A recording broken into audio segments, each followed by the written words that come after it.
So praise be to God, ngayong buwan ng Oktubre po, ay pag-uusapan natin ay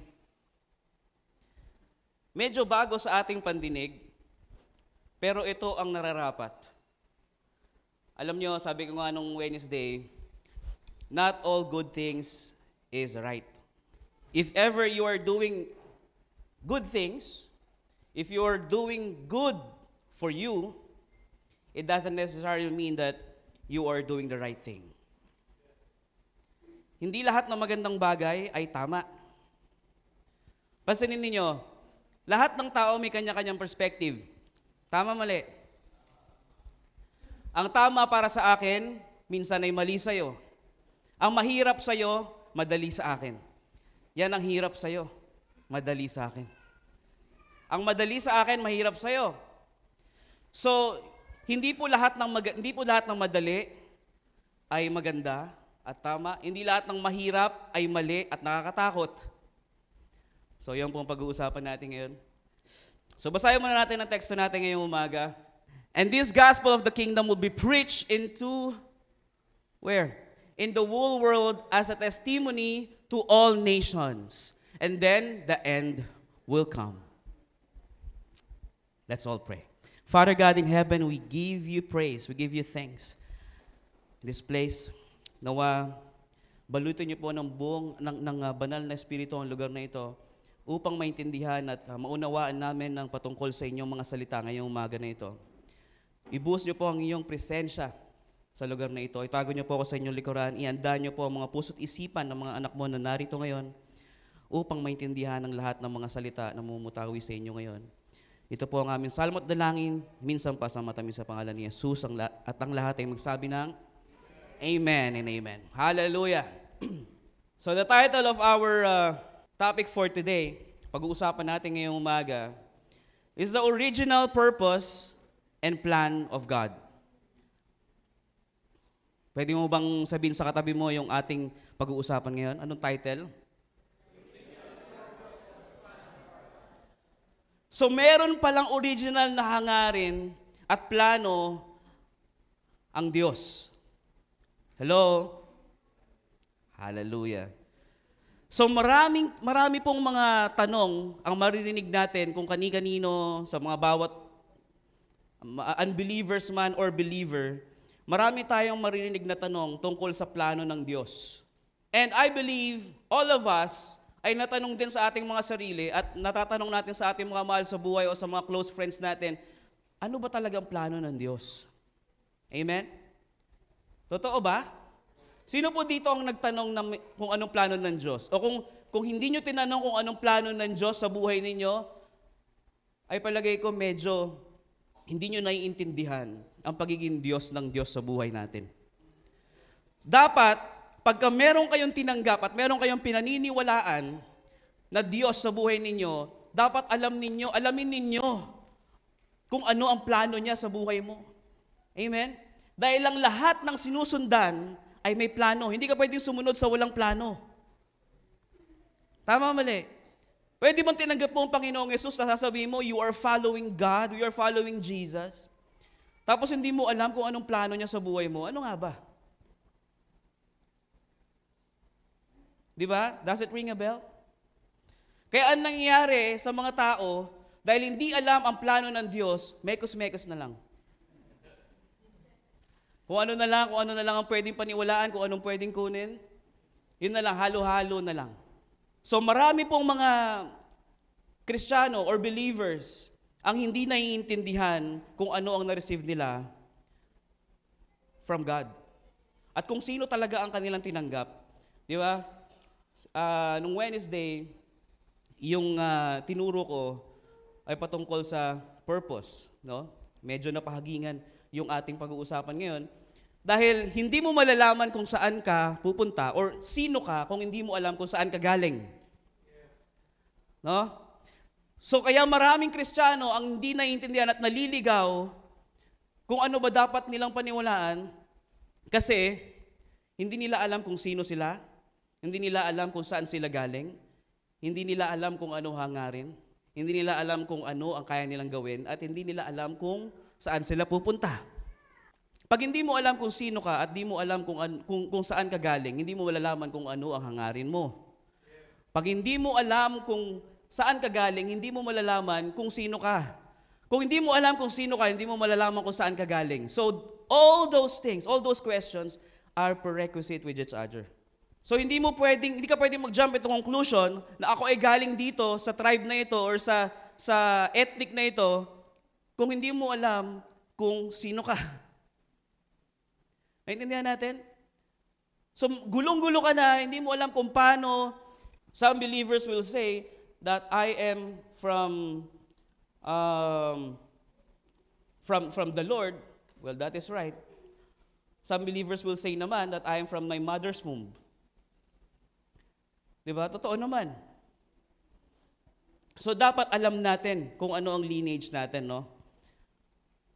Marami pong tao magsasagot, no? Maraming Kristiyano ang sasagot pag tinanong, ano bang plano ng Diyos sa atin? Ano bang na-receive natin? Marami magsasabi that we receive the gospel of grace. Amen? Sino po ditong naniniwala that we receive the gospel of grace? And only the gospel of grace. Kaya pala, ang daming tao, maraming Kristiyano, ang buhay nila ay living by grace. Alam mo, tendency, if you live by grace alone, actually, this is what we believe. We live by grace. Kasi we are saved by grace. Amen? Kaya nangyayari, nagiging biblical concept or religious na lang ang nangyari sa believers. Because they believe that we receive grace. No? Pero ang nangyari, pagka nalaman yung principle ng grace, just a glimpse of the grace, we live and we receive the principle of this grace. Bakit? Kasi we continue living in sin. Sometimes, pag hindi natin nagustuhan ang nangyari sa buhay natin, we disconnect with God. Di ba? Minsan ang tao or ang isang mananampalataya, when they accept Christ in their lives, they believe that they receive the principle of grace, or they receive the gospel of grace. So ang nangyari, after that they receive Christ, they disconnect from God agad.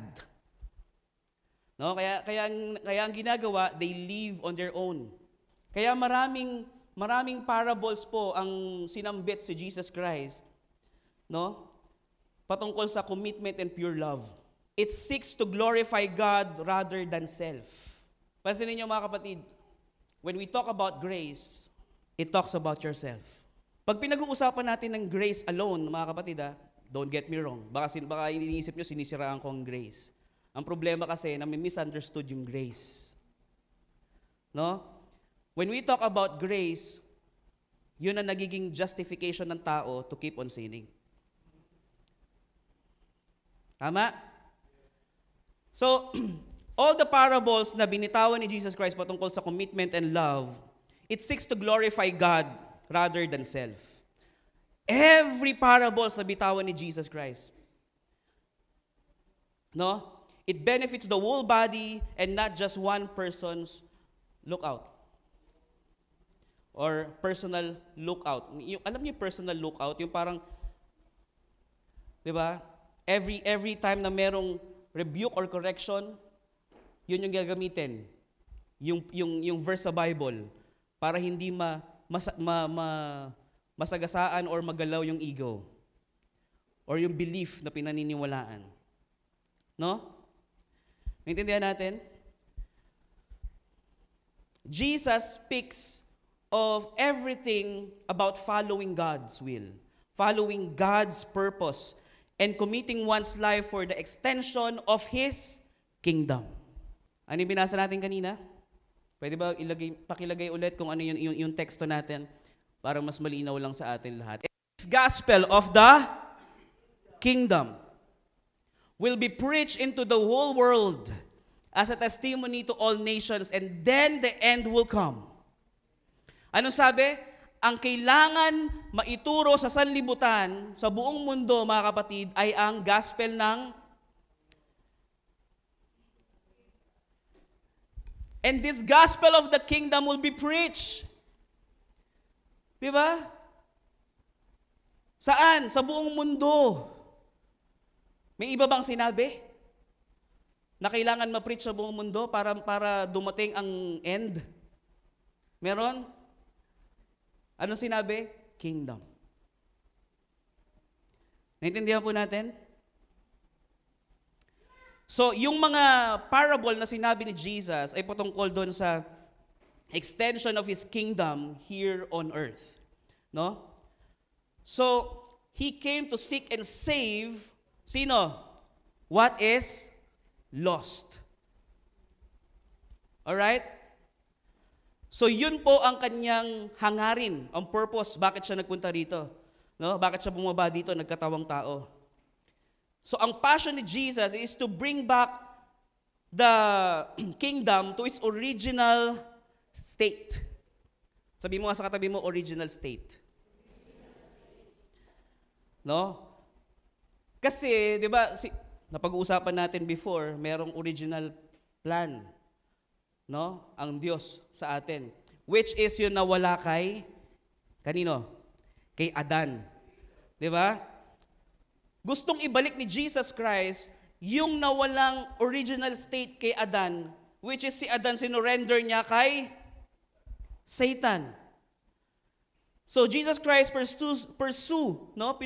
Talagang pinupush niya. Gusto niyang mangyari at ma-establish yung kingdom dito sa lupa. Bakit? As it is in heaven. On earth, as it is in heaven. Malinaw po? Malinaw po ba? May kausap pa po ba ako dito? Amen. So, kung makikita natin, if we're going to read the Bible carefully, ito yung naging central message ng buhay ni Jesus Christ. Patungkol saan? Sa kingdom.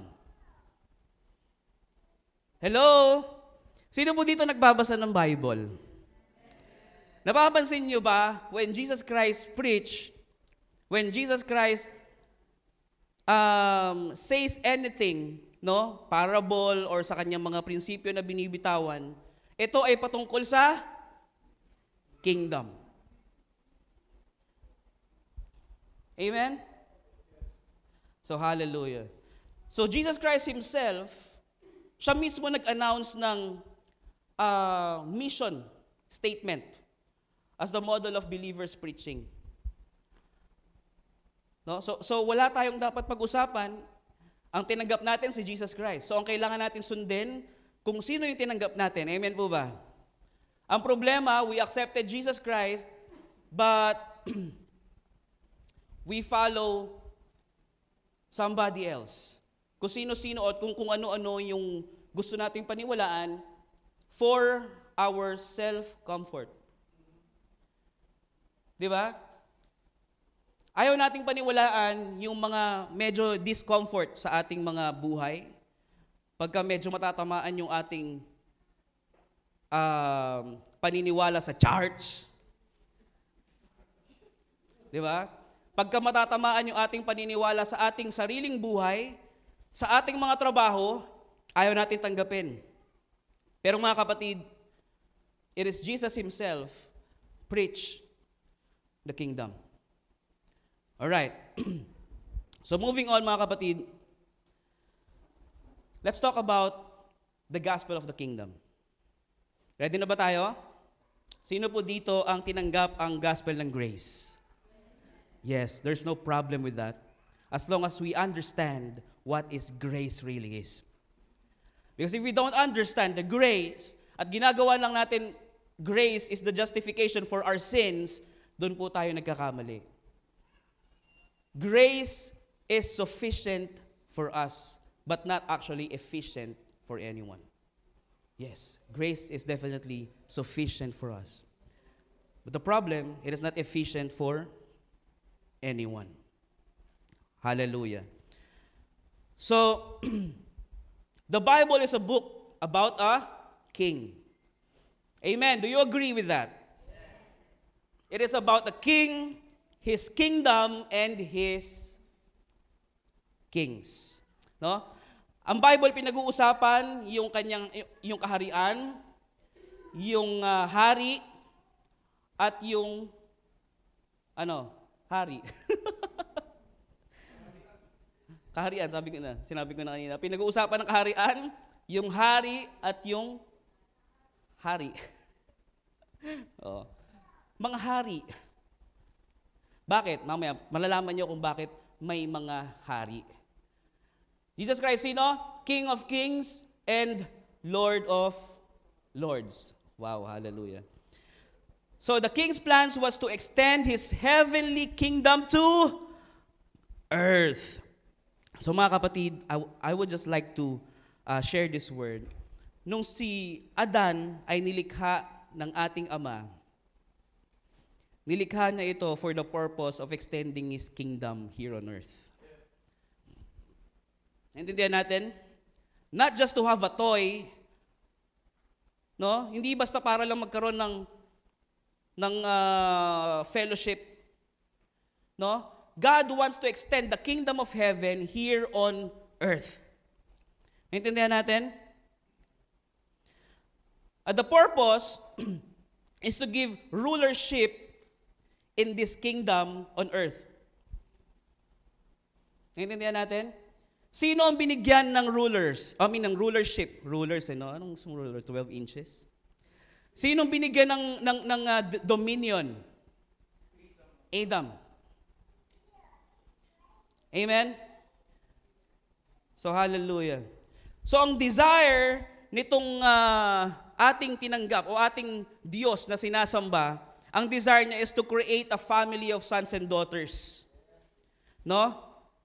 Made by His own image and likeness. So, anong purpose ng paglikha ng Diyos, no, ng family of sons and daughters here on earth? It is to fulfill and to complete His plan of extending His heavenly kingdom here on earth. Naintindihan natin? So alam mo na ngayon kung anong purpose mo. Anong purpose mo? To complete, ay parang di yata nakikinig yung iba sa atin. No? Anong desire ng king? Bakit niya tayo nilikha? Bakit tayo nandito ngayon? Anong purpose? Anong desire niya? To complete the extension of heavenly kingdom here on earth. Aba, parang hindi yata malinaw sa lahat. So anong desire ng Panginoon? Bakit ka nandito ngayon? Pwede ba sabihin natin lahat sabay-sabay?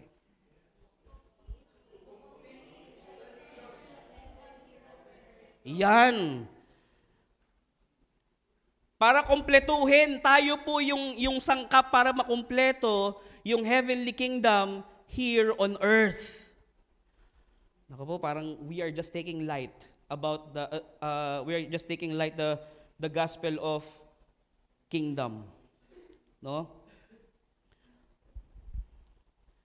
So kasama dito mga kapatid yung assignment ng king's decree, his sons and daughters would have dominion.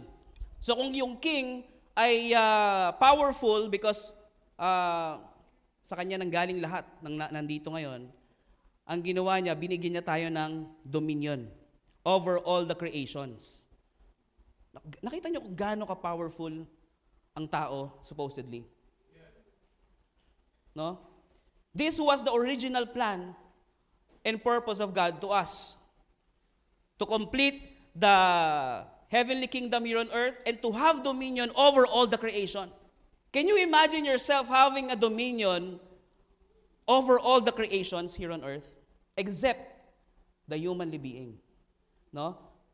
Wala pong binigay na dominion ang Diyos sa tao over sa kapwa niya tao. Ang sabi niya, love your neighbors as you love yourself. Not to have dominion with your brethren. Okay?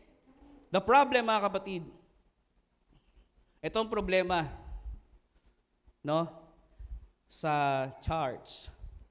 Ito ang nagiging problema. Nawawala yung dominion, ang ginagawa, nagiging kontento na lang kung ano yung sa tingin niya or na-insert sa kanya ng mekos-mekos na principles. Okay? So, yun po ang nangyari, mga kapatid. Kaya yung dominion nawala. Sino po dito gusto magkaroon ng dominion ulit? Tingnan niyo, mga kapatid, kung gaano kataas ang tao. Genesis chapter 1 verse 26, and God said, "Let us make man in our image, after our likeness." Can you understand the words that coming out from the Bible? No? After our image and likeness. No? And let them have dominion to govern, to rule, and to reign. Sino po dito nakakaalam ng gospel destined to reign? Because that is true. We are destined to reign. That is our destiny. Tama? Yun ang destiny natin, to reign, and to govern, and to rule. So ngayon, nagiging malino na sa atin kung sino tayo, saan tayo galing, anong purpose natin, anong kaya mong gawin, at saan ang punta mo. Anong destiny mo? Saan ang destiny mo?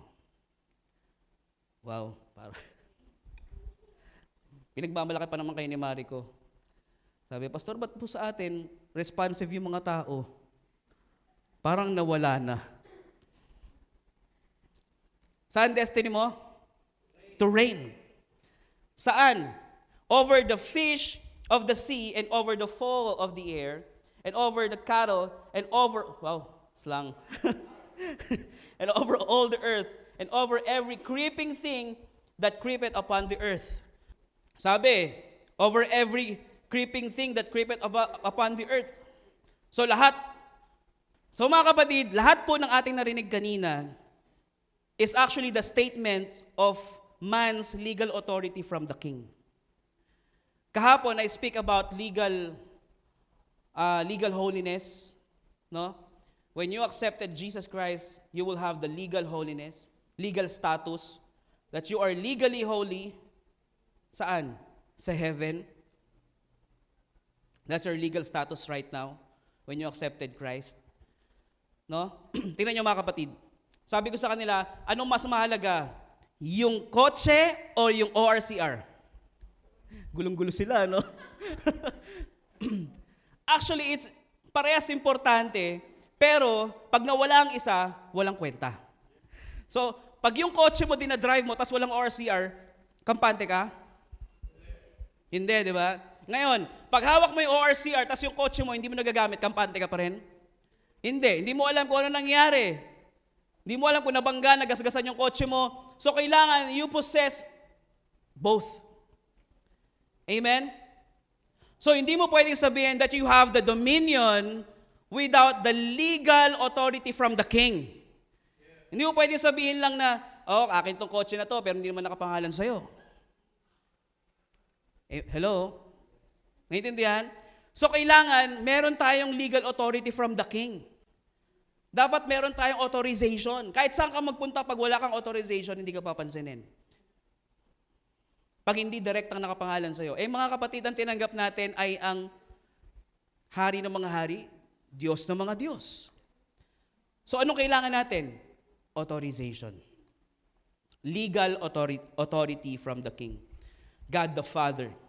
To have and exercise the dominion on earth. Wow. Sino po dito excited kasi magkakaroon siya ng dominion? Amen. Alam mo ba, mga kapatid, na-excite ka magkaroon ng dominion, hindi mo alam, noon pa man may dominion ka na.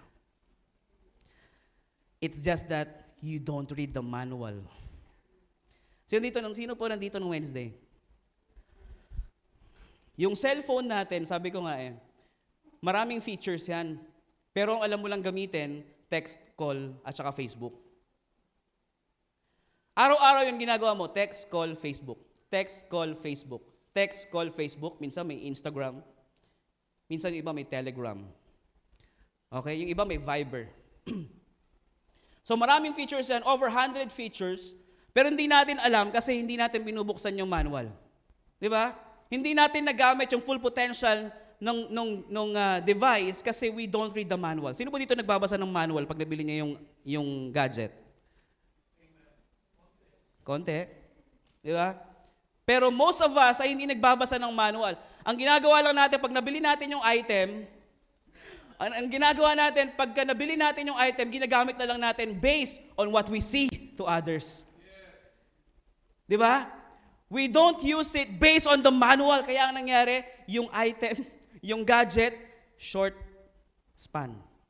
Minsan, pag may bagong labas ng iPhone, we tend to upgrade. Hindi natin alam kung ano yung meron doon sa iPhone 15, meron din ng iPhone 14 at saka 13. Kaya din gawin. Hindi natin alam kasi we don't read the manual. Kaya lumiliit, nagsushort ang buhay ng mga gadget. Pati ang tao ganun din. Kasi we don't read our manual, which is the Bible. Di ba? Ang daming kayang gawin ng tao. Hindi natin alam na meron tayong dominion. Lagi natin sinasabi dun sa mga tao na nakikita natin, napaka-dominante mo. Dominante nga mo. Alam mo lang, dominion. Dominion. Yun lang alam natin eh. We don't know that we have the power and we have the authority, legal authority from the king.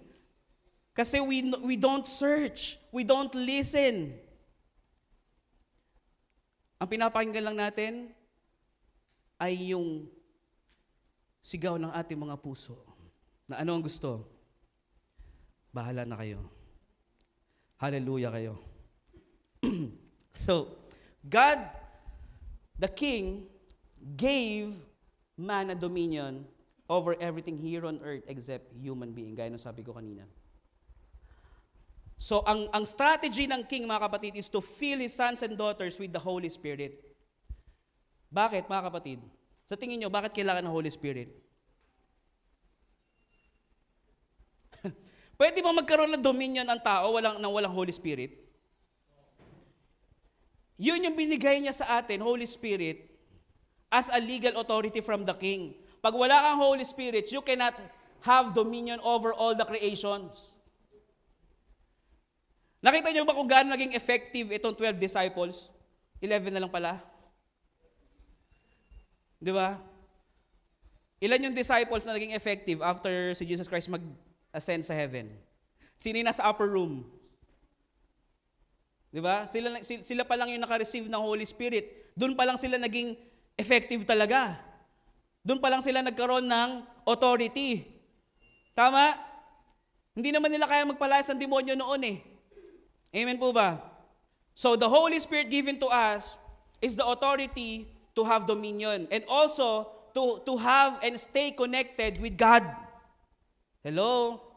Kasi mga kapatid, hindi naman po nakikipag-fellowship ang God sa flesh. Siya ay nakikipag-fellowship and nakikipag-connecta sa tao through the Holy Spirit. So ibig sabihin, pag wala tayong Holy Spirit, we don't have the authority from the King and also we are not connected with the King. Intindihan natin? So ganun po kaimportante ang Holy Spirit sa atin. Ito po yung strategy ng Diyos, ng ating hari, for us to stay connected with God. Intindihan po natin? Ngayon, if we are stay connected with God, anong purpose mo? To complete the heavenly kingdom here on earth. Amen? Romans chapter 8 verse 14, for as many as are led by the Spirit of God, they are the sons of God. Ibig sabihin, if we are not spiritually filled, mga kapatid, if we don't have the Spirit of God, we are not sons or daughters of God. Malinaw po. Hindi po galing sa akin ito, mga kapatid. Andiyan o, gusto niyo ng verse? Ayan na, nalagyan ko ng verse. Maraming verse ito, mga kapatid. Pwede niyong basahin lahat ng yan. Lahat po ng ating pag-uusapan ngayon ay base sa Biblia. Okay? So anong kailangan magkaroon tayo? The Holy Spirit. So pwede mo bang ituring ang sarili mo na sons and daughters of God without the Holy Spirit? No! Para kang isang kotse na walang ORCR. Wala kang value. Magkakaroon ka lang ng value dun sa yung mga dirty workers. Okay lang, sige, kahit walang papel, gamitin ko yan, bahala na. Di ba? Tama? Pag nahuli, ito, gawa ka sariling papel. Di ba? So, naiintindihan po natin ang kahalagahan ng Holy Spirit for us to complete and extend the heavenly kingdom here on earth. Sino po dito ngayon, mga kapatid, na excited mabuhay sa kingdom on earth? Amen. Hallelujah. Alam niyo, mga kapatid, if you will understand this gospel, ang sarap mabuhay. Sabi ko nga kay Laika, if you will just just apply for a job, dahil gusto mo lang mag-apply ng job, kasi gusto mo lang gawin yan for a living, at the end of the day, you will be exhausted. You will get tired. But if you will do it as a work from the Lord, kahit mag-end na ang mundo, you will not get tired and weary. Kasi you really like what you're doing. Nakuha natin? Ganun po ang sistema ng kingdom. Huwag mong gagawin ang bagay na napipilitan ka lang para lang mabuhay. Kasi mga kapatid, we must understand that we have the authority. Sabi dun sa anniversary ng Promin, ng PM1, di ba? We are the heads and not the tail. So kailangan in everything that we do, we are the head and not the tail. Kailangan nag-excel tayo in every areas of our lives. In every field that we have choose, no?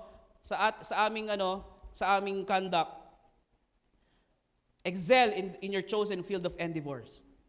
No? Nakuha natin?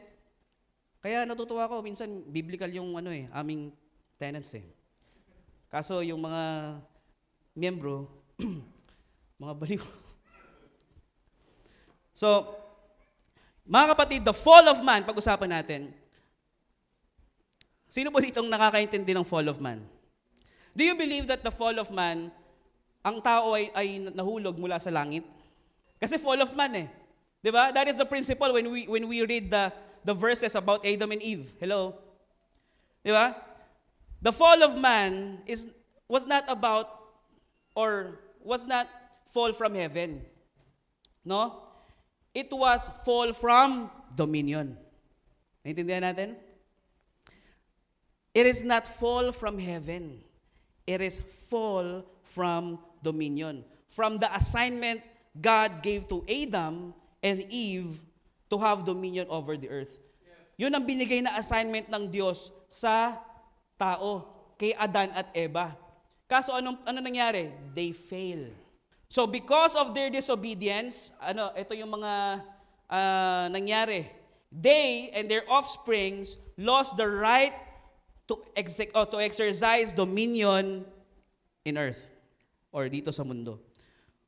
Makita natin? Just because of disobedience. Just because of one man's disobedience. Ano pa nangyari? Satan obtained the right. Nakita natin kung sino nakakuha ng rights? Hindi ba? Ano yung binigay sa atin? Ano yung strategy ng king sa atin? Ha? For us to have the legal authority, tama? Ngayon, yung legal authority na yun, nakuha ni Satan. So, Adam and Eve were expelled from the garden, not from heaven. Oh, pwede ba palakpakan natin ang Panginoon dyan? Saan lang sila na-expelled? Sa garden. Nakita natin mga kapatid? So therefore, ang plano, ang purpose ng plano ng Diyos of redeeming us, mga kapatid, no, was and still to restore the position of man, no, from which he fell. Yun ang gusto niya mangyari, i-restore ang tao from which he fell. No? So ngayon, tayo mga kapatid, ang mag-fulfill. And actually, na-fulfill ni Jesus Christ yun. Tayo, susundan na lang natin. Nakuha natin? kukumpletuhin na lang natin lahat ng plano ng Diyos. Dahil ang lahat ng ginagawa at lahat ng ginawa ng Panginoon ay ginawa niya as pleases Him. Amen? And pleases no one. Kaya nga mga kapatid, ang sabi, God is not a respecter of someone. Gusto niyo ng verse? God is not a respecter of someone. Alam niyo po ba yung verse na yun sa Bible? That God is not a respecter of someone? Oh, tanong niyo kay Google, lalabas din yung verse. That's just the principle, mga kapatid. Now, ano yung position na yun na binigay kay Eva at Adan? Exercise dominion and authority over the affairs of earth. Psalms chapter 115 verse 16, the heaven, even the heavens, are the Lord's. Basahin niyo yung sunod. Basahin niyo sabay-sabay.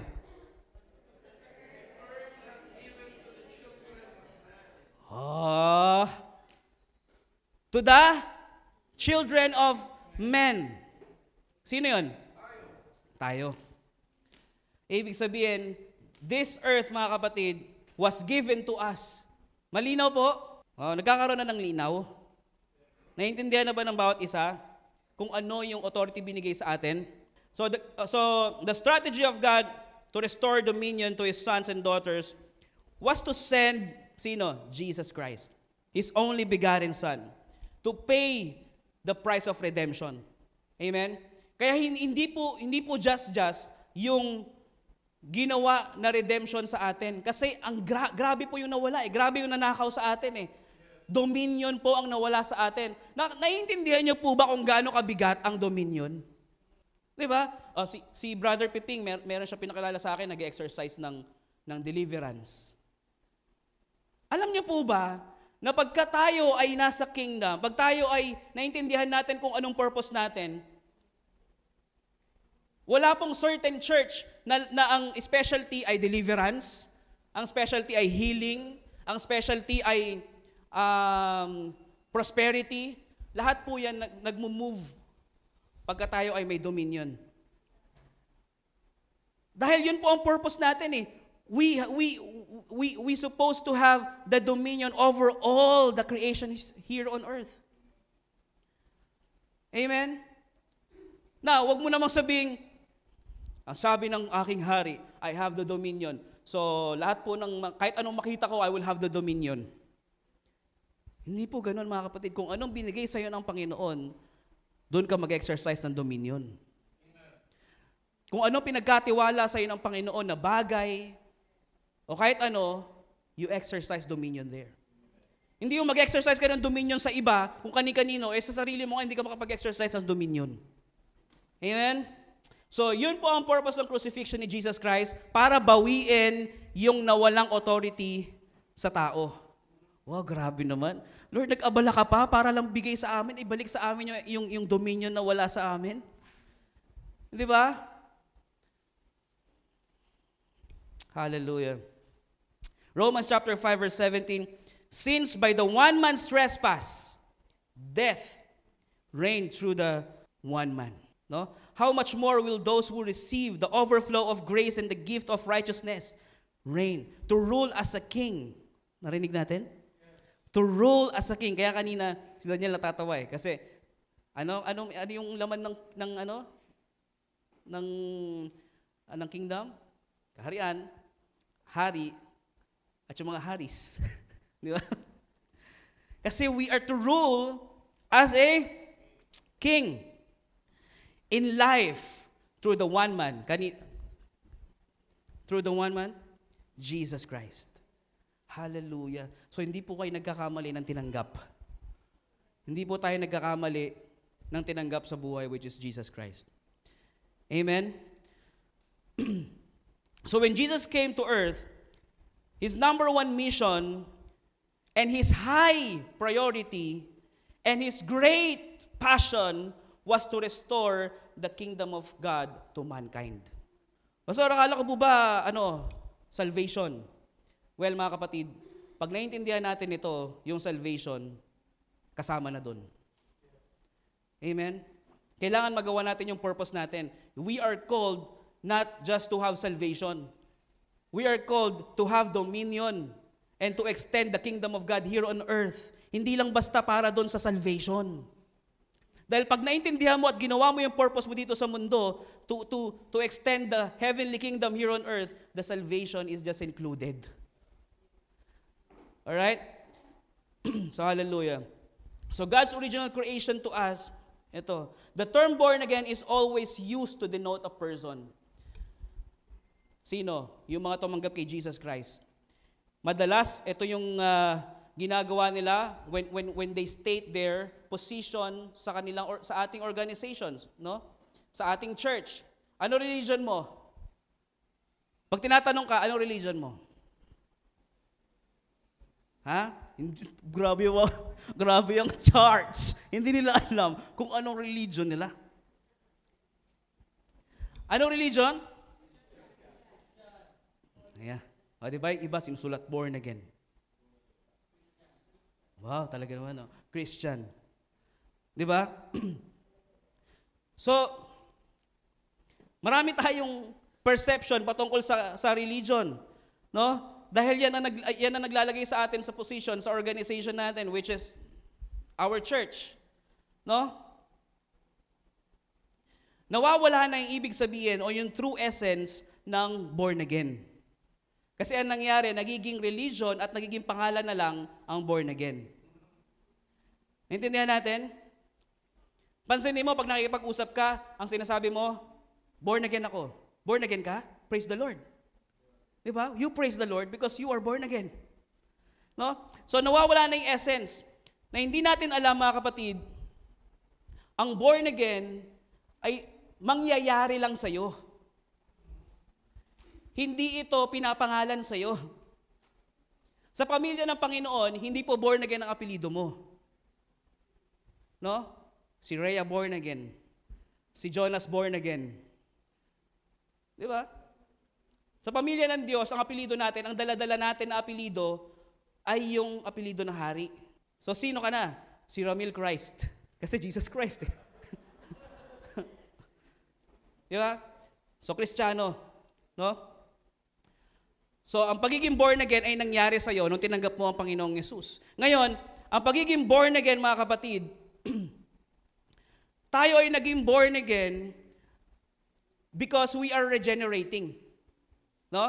So mamaya pag-usapan pa natin yan na mas marami. So there are numbers of requirements that are necessary to have a functioning kingdom or government. Ano yung una? Kailangan there must be a king. Yung king ay yung ruler ng kingdom. There must be a principality, no? A realm of jurisdiction. Anong kailangan pa? Kailangan may authority, the right to rule. Kailangan may power, the ability or force to act. Diba? Pag wala kang power, you cannot do something. Kailangan may territory, the place of dominion. No, hindi pwedeng kung saan lang yung gusto mong kingdom mo na. Hindi pwedeng kung saan lang gusto mong magkaroon ng dominion or authority, doon na. Ay di, ang Panginoon ko may hari ng buong mundo eh. Hindi ganun. So there must be a subject, citizens of the kingdom. Tayo yon. Naintindihan natin? So lahat po ng requirements na ito ay kinakailangan to operate the kingdom. Amen po ba? Hello? Do you believe that? So sa isang kingdom, hindi pwede mawala yung mga yan. So kailangan may king, may kingdom, may colony, may power. Amen? So Isaiah chapter 9 verse 6 to 7, for a child will be born to us, a son will be given to us, and the government will rest on his shoulders. Ano sabi? The government will rest on his shoulders, and his name will be called Wonderful Counselor, Mighty God, Eternal Father, Prince of Peace.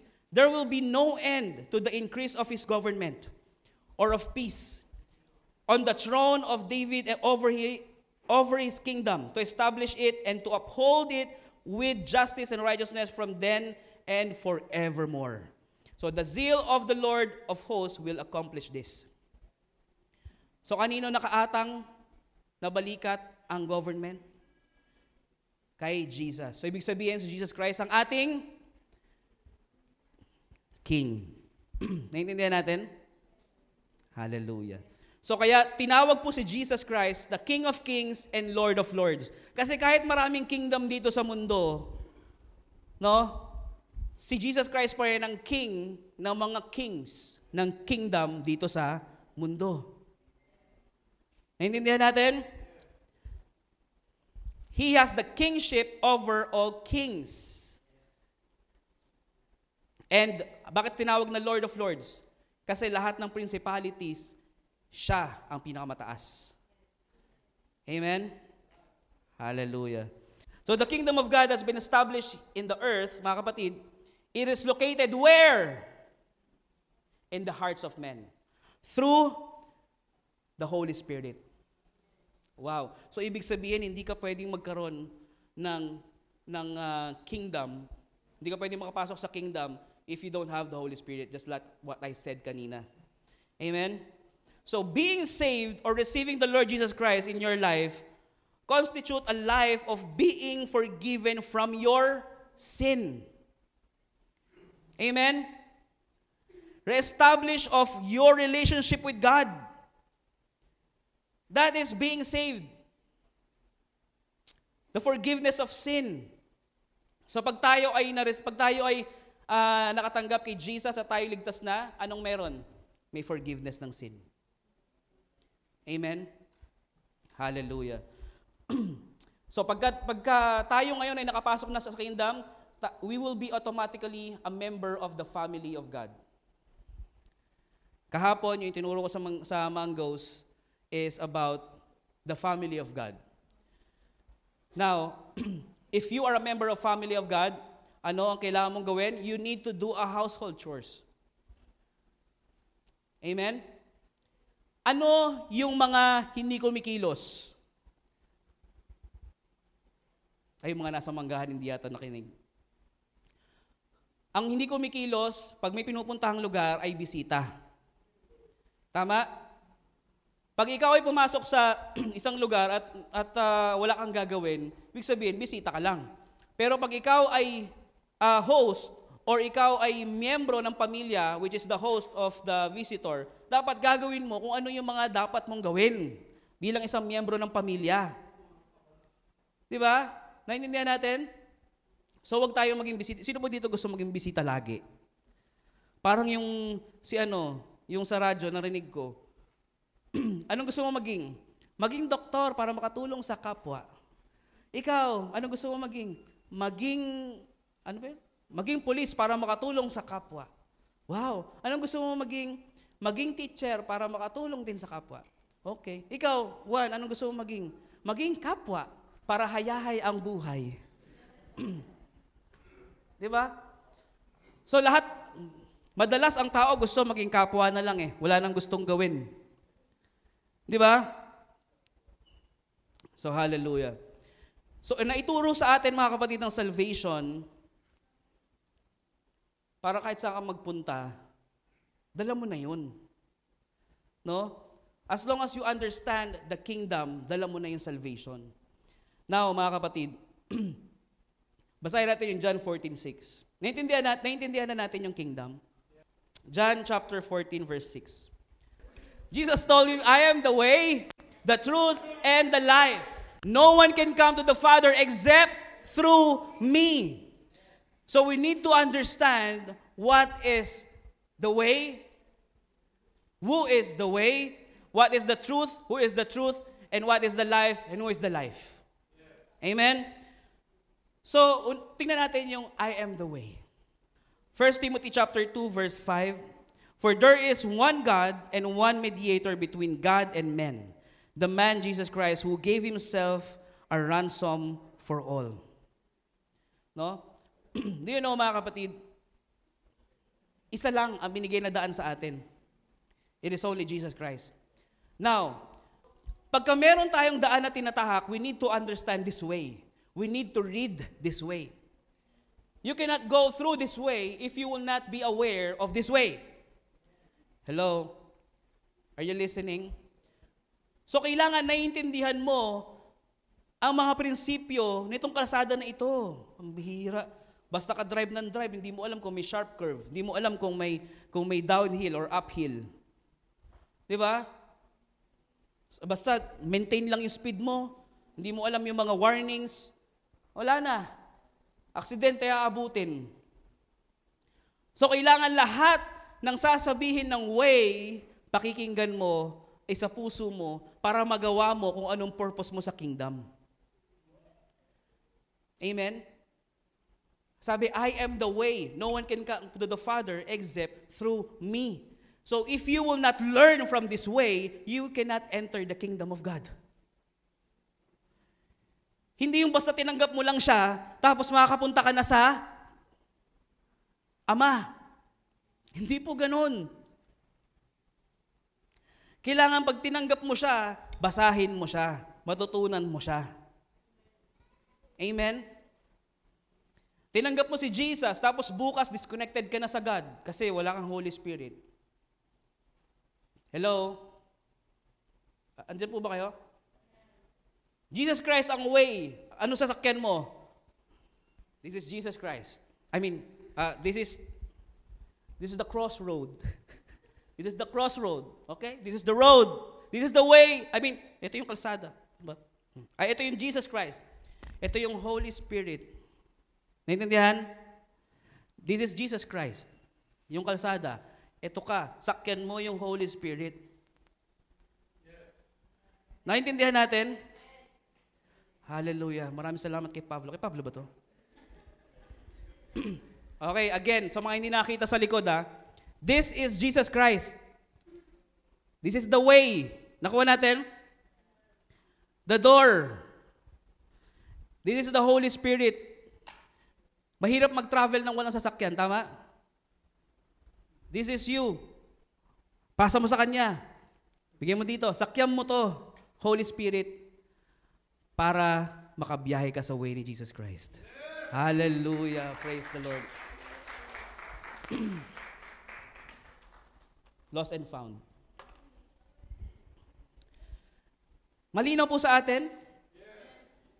Hallelujah. So you cannot travel without the way.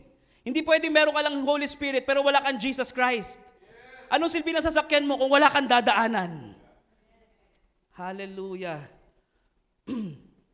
Believing and trusting the Lord Jesus Christ, you are trusting the way that you know na makakarating ka doon sa destination mo.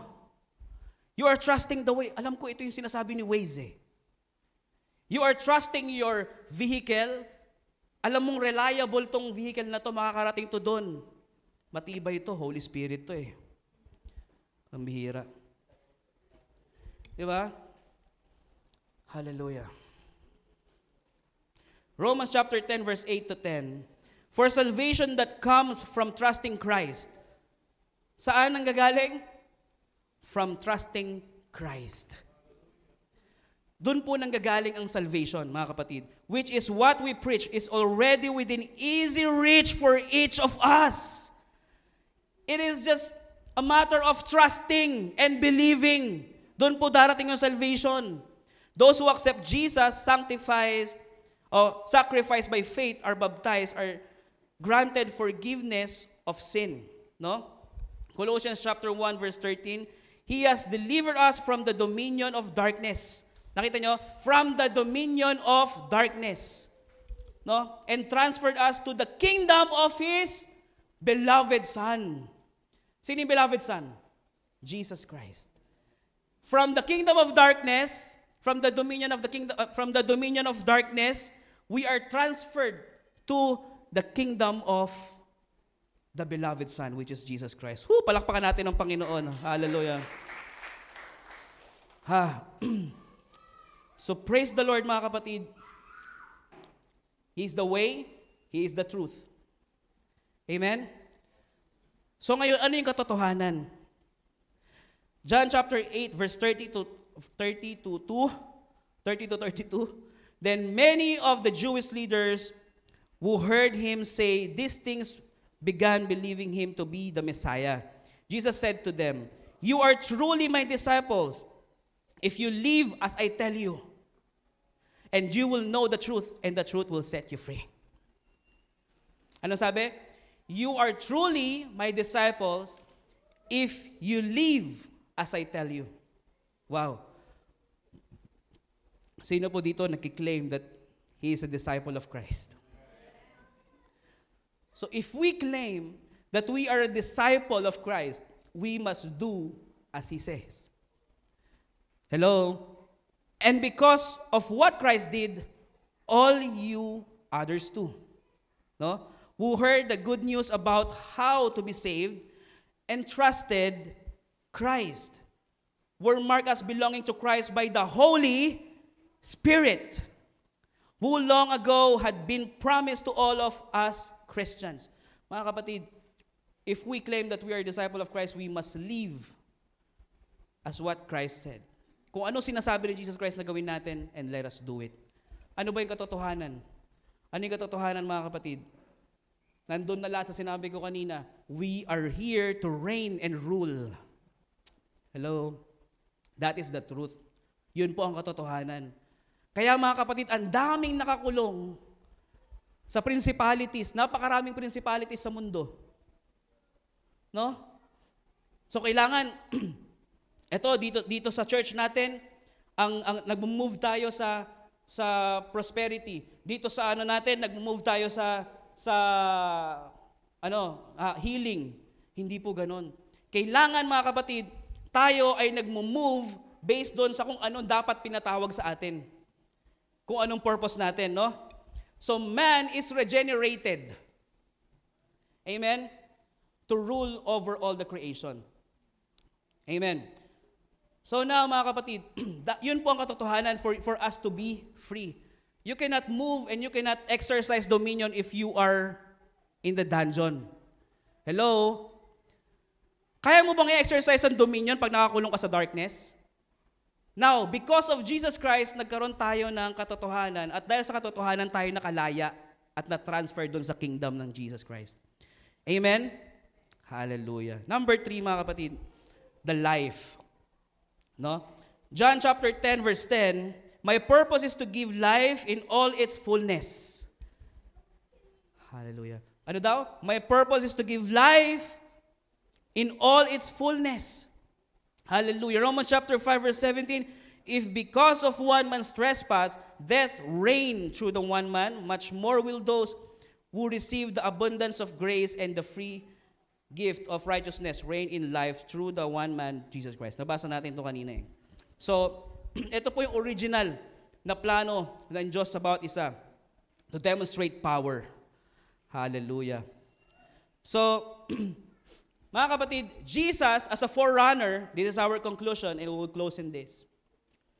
Sino po ditong naintindihan yung truth, life, and way? So Jesus as a forerunner of man's restored dominion over the earth, after suffering for our sins, is now crowned with the glory of God. No? Ano si Jesus? Way, truth, and life. Malinaw sa atin kung anong kailangan natin gawin kay Jesus. Kailangan siya ang dinadaanan natin. Anong gagawin natin sa Holy Spirit? Sakyan mo, dalin mo. Nasaan yung kingdom? Nasa puso ng bawat isa. Amen? Ano yung kailangan mong gawin if you are angry? Kung meron kang kinagagalitan na lagi, ano kailangan mong gawin? Work out mo yun para maging maayos yung kingdom. Amen po ba? Amen po ba? Amen. Hallelujah. Sino po dito ang naintindihan na ngayon ang original purpose at plano ng Diyos sa kanyang buhay? Amen. No? We are not just here to live by grace. Amen? Grace is sufficient for us to extend the heavenly kingdom here on earth. Kasama yung grace, kasangkapan, yung salvation, yung Holy Spirit to extend the heavenly kingdom here on earth. Mga kapatid, if you understand the original purpose and plan of God into our lives, sa buhay natin mga kapatid, you will make a difference. No? Kaya maraming churches ang nagkakaroon ng division or ng hiwalayan at ng misunderstanding at ng kung ano-ano pa kasi they don't understand the works of the kingdom. Meron silang kanya-kanyang Jesus.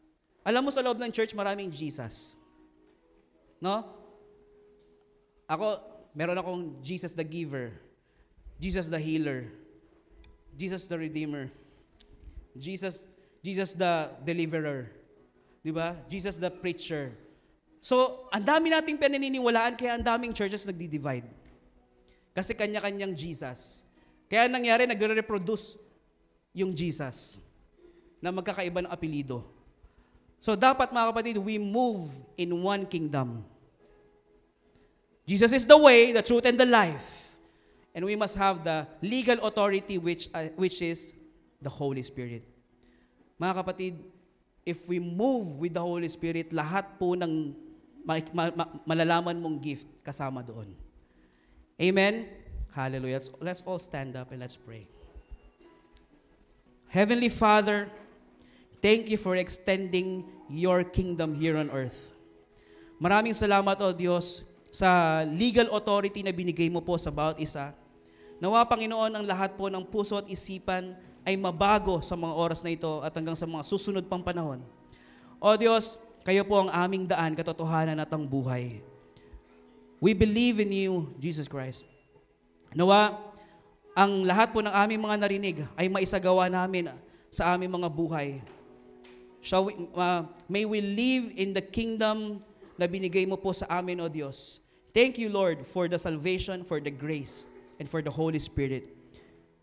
We bring you back all the highest praise and glory in the mighty name of Jesus we pray. Amen. Amen.